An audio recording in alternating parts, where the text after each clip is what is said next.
Di awal tahun 2020, COVID-19 menghebohkan dunia tak terkecuali di Indonesia. Dampak dari COVID-19 sangatlah masif, sehingga kami berinisiatif untuk melakukan survei kondisi 402 korban dan penyintas pelanggaran HAM di berbagai wilayah di Indonesia melalui telepon. Asumsi kami, pandemi ini meningkatkan kerentanan korban dan penyintas karena banyak dari mereka berusia lanjut, hidup di bawah stigma dan diskriminasi, serta penuh keterbatasan. Kami menemukan bahwa para korban dan penyintas mengalami kesulitan untuk konsumsi sehari-hari. Korban juga banyak yang hidup dalam kesendirian. Mereka mengalami keterbatasan untuk mengakses bantuan dasar yang dibutuhkan dalam keseharian. Mereka, termasuk keluarga terdekatnya, juga mengalami kehilangan pekerjaan dan kesempatan mengenyam pendidikan dengan baik karena tutupnya sekolah dan terbatasnya akses dalam menggunakan teknologi dalam belajar. Mereka juga mengalami kebingungan melihat, mendengar, dan membaca informasi yang simpang siur beredar, memicu ingatan traumatis mereka akan peristiwa kekerasan yang mereka alami di masa lalu, terutama pada korban yang hidup di tahun 1965. Bahu-membahu, kami mencoba untuk mencari inovasi terbaik untuk mengurangi dampak pandemi yang dialami oleh para korban. Inisiatif kami terbagi dalam 4 kategori umum. Kami memperluas jangkauan informasi yang akurat mengenai COVID-19 dengan berbagai kanal. Kami membangun ketahanan pangan secara lokal untuk para penyintas dan korban di kota dan desa melalui wirausaha hasil dari kegiatan ketahanan pangan. Kami juga membangun solidaritas antar korban melalui sambungan telepon atau internet yang difasilitasi oleh anak muda. Beberapa pertemuan juga dilaksanakan dengan menggunakan protokol COVID. Kami juga turut menjembatani akses bantuan dari pihak ketiga agar para korban dapat memperolehnya. Berbagai inisiatif lokal dari masing-masing komunitas dan organisasi ini kami rangkum dalam video singkat ini. Ada yang berupa respon cepat, ada juga yang bersifat jangka panjang. Inovasi ini merupakan bagian dari upaya kami mendorong akuntabilitas dan pemenuhan hak korban oleh negara. Inovasi ini juga membuka ruang bagi penyintas dan korban untuk bekerja sama dan melakukan berbagai inisiatif sesuai kebutuhan. Kami sangat berharap keseluruhan inovasi ini dapat mencabut impunitas dari kehidupan kita bersama. Kami mengadakan respon cepat berupa bantuan secara langsung kepada para korban dan penyintas yang terdampak pandemi ini. Bantuan tersebut kami salurkan berdasarkan survei yang kami lakukan, sekaligus hadir untuk meluruskan informasi. Bantuan yang diberikan adalah salah satunya berupa masker, sembako, dan alat sanitasi. Karena para korban hidup berjauhan, beberapa bantuan kami kirimkan melalui pos, tetapi ada juga yang dapat kami datangi langsung. Kami juga membagi pengalaman saling membantu ini melalui kanal-kanal media sosial Humanity Youth.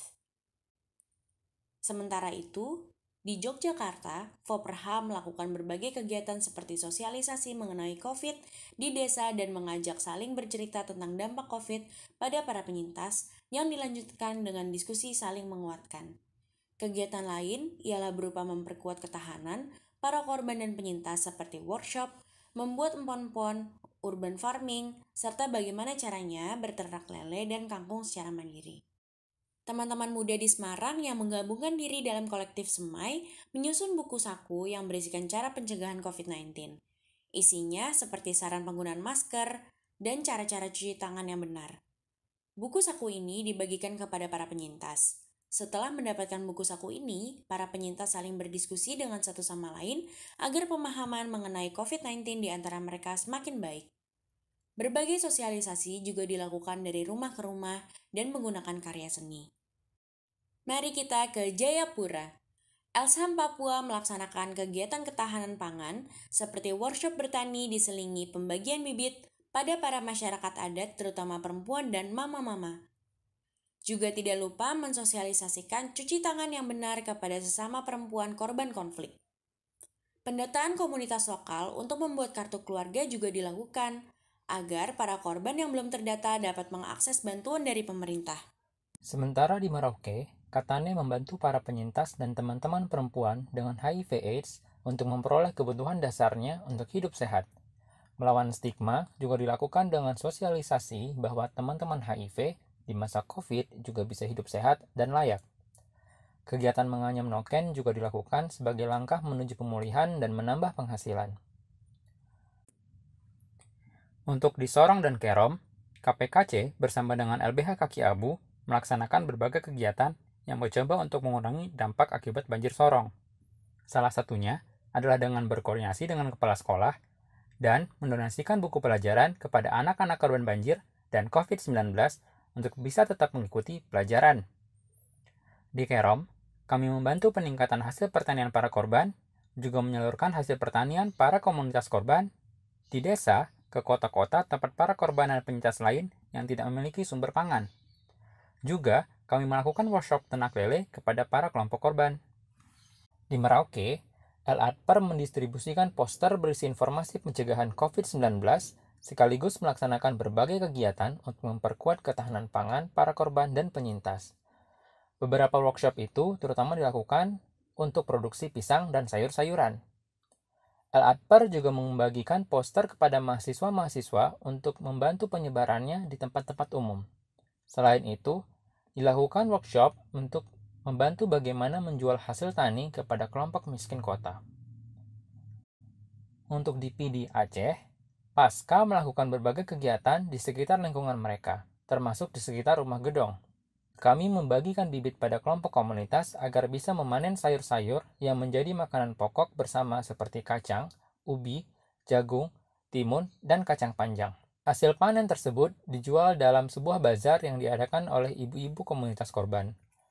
Tidak hanya hasil panen, mereka juga menjual makanan dan bumbu dapur khas Aceh yang sering digunakan untuk sehari-hari, seperti telur asin, bubuk cabai, kunyit, keripik pisang, kelapa gongseng, dan ketumbar.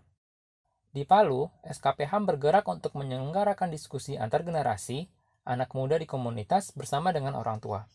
SKPHAM juga memfasilitasi pertukaran informasi antar generasi tentang COVID-19. Korban memberikan pengetahuan kepada anak muda tentang penyakit dan kebencanaan dalam budaya lokal yang ternyata sudah pernah ada penyakit serupa yang terjadi di dalam sejarah masyarakat lokal di masa silam. Diskusi tersebut kemudian menjadi sumber inspirasi untuk menciptakan lagu tentang COVID dengan elemen-elemen budaya dan kearifan lokal. Lagu ini kemudian diberi judul Haki Lele, karena itu adalah istilah kondisi pandemi yang dimiliki oleh masyarakat lokal. Ia dinyanyikan oleh anak muda dalam komunitas dampingan SKPHAM. Indonesia saat ini sedang berhadapan oleh pandemi yang dapat melumpuhkan sendi-sendi berkehidupan masyarakat dan upaya pemenuhan hak korban serta penyintas. Tetapi, dengan berusaha bersama-sama, kita dapat melawan tantangan ini. Mari saling menyemangati dan mendukung satu sama lain agar kita bisa tetap bertahan dan melawan impunitas. Sehat-sehat selalu.